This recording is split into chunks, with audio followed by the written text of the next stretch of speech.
Hi, this is Pamela Worth with the Hello Health podcast. Today I have Michael Pereira, founder of the Autism Voyage. He helps parents of special needs children navigate financial and life planning challenges. As a financial professional specializing in insurance and an autism dad himself, he knows firsthand how critical it is to have a proactive plan. Thank you, Michael, for being here. No, thank you so much for having me.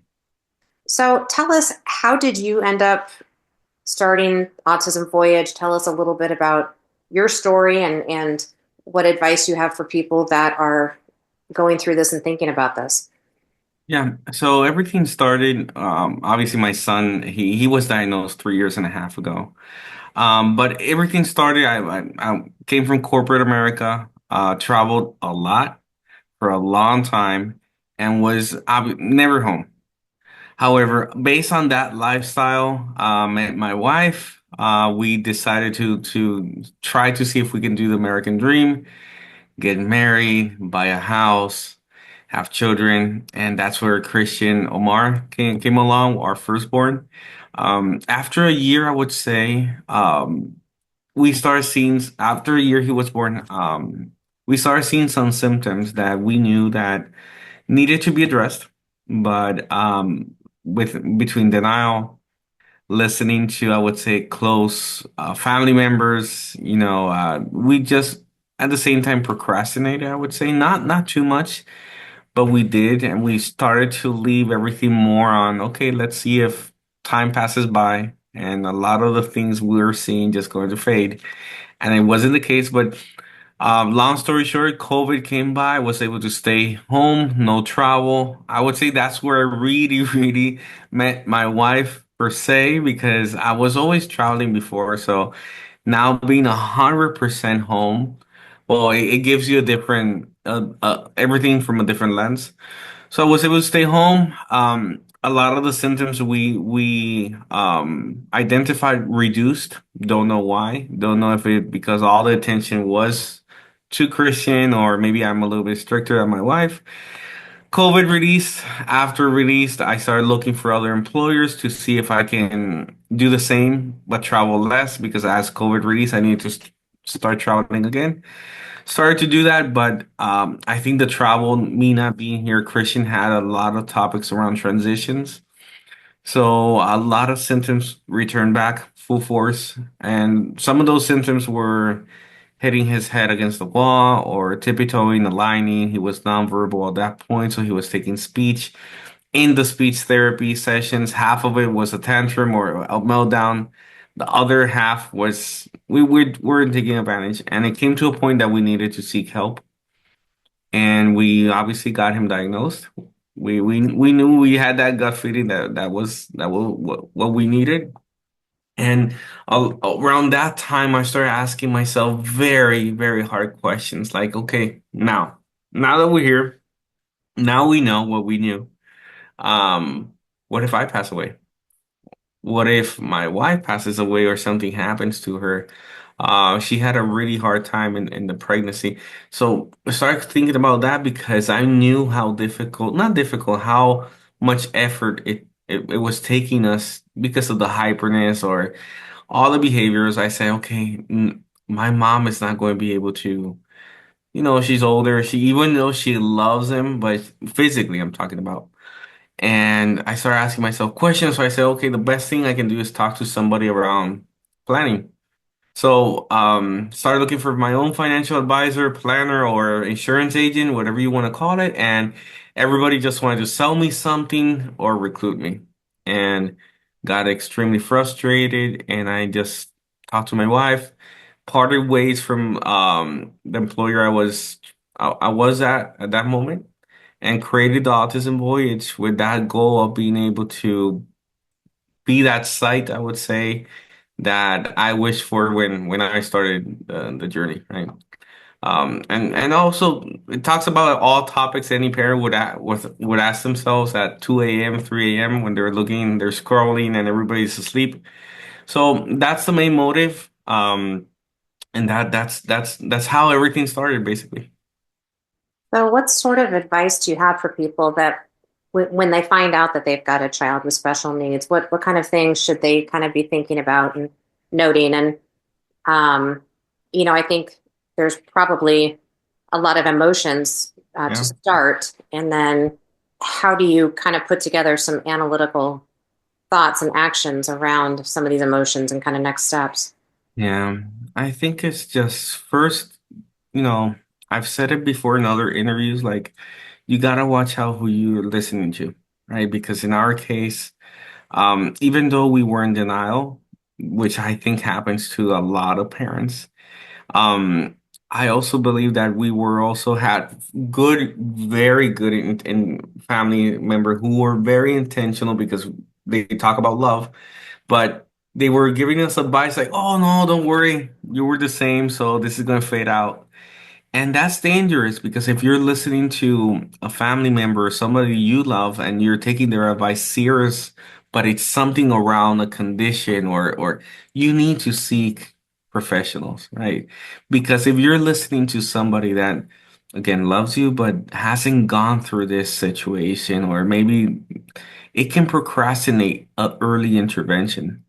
And I think that's one of the things I would say if you see that your child has some sort of symptoms that you know that your gut feeling, you know that there's something there. See, everything starts with a conversation. And I see the same thing in financial. If you know that that child and this happens to me, I don't know until when Christian is going to depend on us, right? It's something that you don't know if he's going to exhaust. He's going to be independent. I don't know, but I still need to plan, right?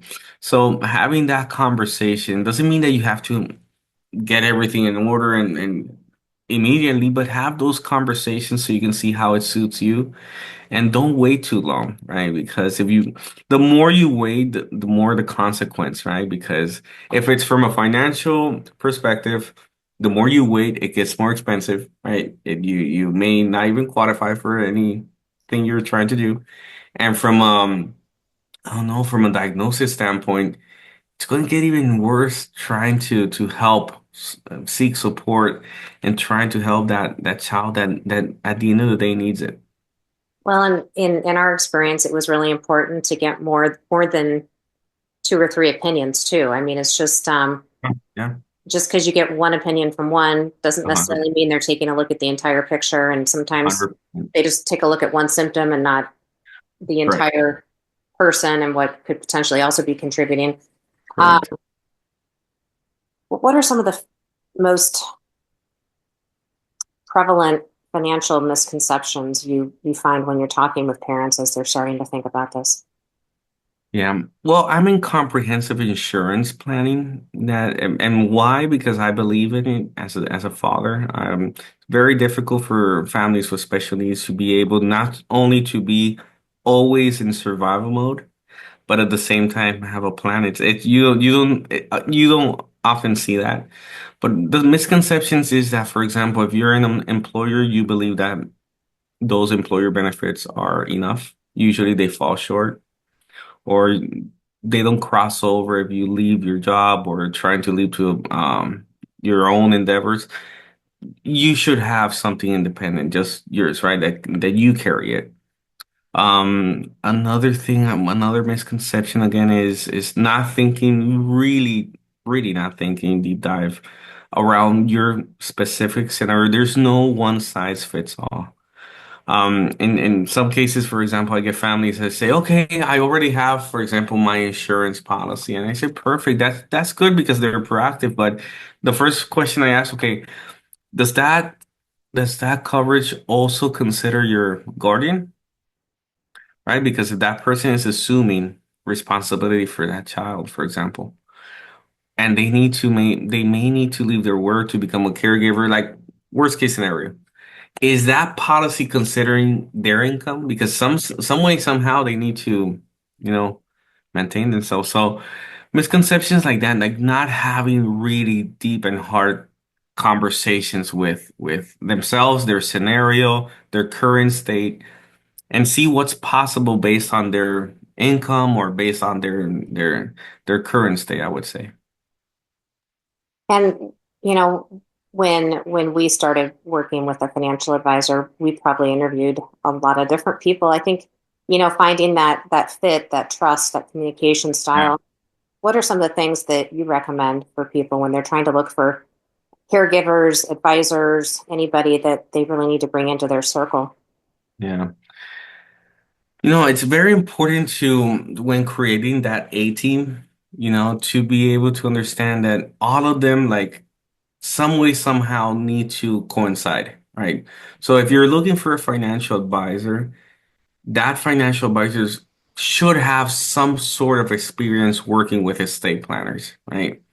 To be able to talk about, okay, for example, you have a policy, how can we put it as the trust as a beneficiary, the trust as a beneficiary, or so forth. So creating that A team, I think everybody should be in some way coincide with each other. And again, maybe an attorney, a special needs attorney, that also financial advisors needs to some way, somehow also get in sync with IEP coach, for example. I've seen that, or CPAs, because at the end of the day, these type of conversations, it's not just transactional. It's not just you bought the policy, we will never talk again. The true advisor, I would say, needs to, one, be have empathy.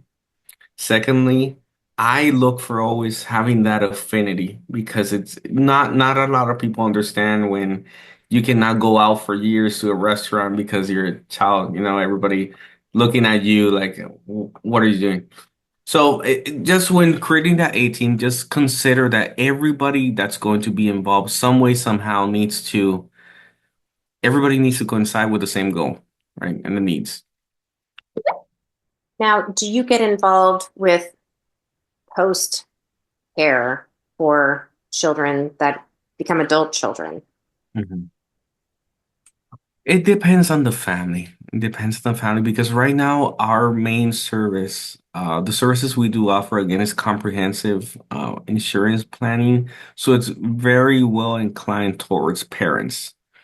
Usually parents who are starting in the journey, right? That they want to have, because why? Because everything takes time. If they're doing, for example, a long-term care plan, it takes time if they're using a policy to accrue cash, right? If it's disability income, it takes time even for the approvals. So usually that's the type of I would say audience we're catering to right now, because by the time the child becomes an adult, usually there already is a plan in place. Maybe not that thorough, but there already is something simple, right? Well, and I think one of the biggest fears around this is that you get overinsured and that if something Mhm. does happen, they don't pay. Like, how do you kind of, when people are looking for a financial advisor or looking for Mhm. insurance, how do you assess what's real, what's not, if they'll be around, when and if that time comes? Yeah. When doing an assessment, I think it's all about getting clarity of where the family is at this moment, and understand, okay, who's the head of household? How does this look? Are things going to change as time passes? And see different type of scenarios. Like, for example, in my case, again, I don't know until when Christian made it depend on us, right? He's 7 now. Actually, he's 7 next month. Um, we see him functional. Now he started talking, I would say a year and a half ago. He's still not conversational, but again, I see the progress, but I don't know if by the time he's 18 or by the time if he still will depend on us or not. So what I try to do, not only with myself, but also with families, is try to sit down and come up with different scenarios, and see, at the end of the day, we need to plan for every type of scenario and see which one coincides with them based on their reality. And at the end of the day, also go into detail of each solution proposed. And we also know, like I mentioned, we're in the relationship based service. So we try to meet with them, if not every quarter, every 6 months. So if anything changes or anything new comes up, that's where the opportunity we have to just make sure that everything's on track. Well, and I really like that you mentioned kind of the the part about making sure that your policy takes care of guardians, because that is a very big piece of this, and they will need to take additional time. Yeah. Um, what other sort of things should people be thinking about when they're assessing types of insurance, or Mhm. kind of the bare minimum, or kind of Yeah. what would be kind of a baseline normal? Well, this happens to I think all parents when having a child with any condition. I would say that usually we focus a lot on the child and we forget about ourselves, and that's normal, right? We're going through survival mode, autopilot mode, protection mode, and we're circling throughout all those modes, and we really sometimes don't get some time to just reflect on ourselves. So the other thing I do see is that if the first phase we try to have these conversations about is income protection. Because in my example, again, I don't know until when, Christian, will depend. If I get cancer, I get in a stroke, I get into a car accident, I'm 2 years out. This is not just about life insurance if I pass away. This is the conversation. What if I don't pass away? What if I get sick? What's my plan B? And usually there's not a lot of families that have 2 years of savings just in case something were to happen, it's there. No, this is this is where this type of solution comes in that we try to see if we can get coverage that would replace that parent's income to a certain time period. If it's 2 years, 5 years, or up to age 65, it depends on their age, if they qualify. But that's one of the strategies because again, in this industry, there's a lot of proposals. Hey, get a life insurance. If you pass away, your family's going to end up with $1 million. But again, what if you don't pass away and you get sick? Because if you don't have that income, it's going to funnel down to your children, right? Do your therapies and all that. So having an income protection strategy is very important. It's like going to a plane and something happens, you want to put your mask first before helping anybody else. So we want to make sure that income protection is there. And you touch on the cost of the services, which is very high. Do you have any suggestions for people as they're evaluating types of services they should or shouldn't do, or any kind of tips and tricks to help afford some of these things? Yeah. You know, and this is the good thing when you have comprehensive insurance planning because everything's tailored, right? So it's good to have this advisor that meets with you every 6 months because everything changes. You can change jobs, so having a tailored plan would take a lot of scenarios into consideration and not just over compromise whatever you can do today, right? So maybe it's about building a roadmap. Maybe you don't need to do all these suite of products or everything now because you're scared. No, maybe we can do one now, one later on. But it's something that's needed. At the end of the day, it's something that for us in special needs there's no it you need it, right? The outcome is going to be worse if you don't have anything. Is there anything else you want to talk about or mention that you've learned in your journey? No, I would say it's throughout the journey we've had we've learned to be adaptable. When we started all this, we had something in mind from the traditional ways we were raised.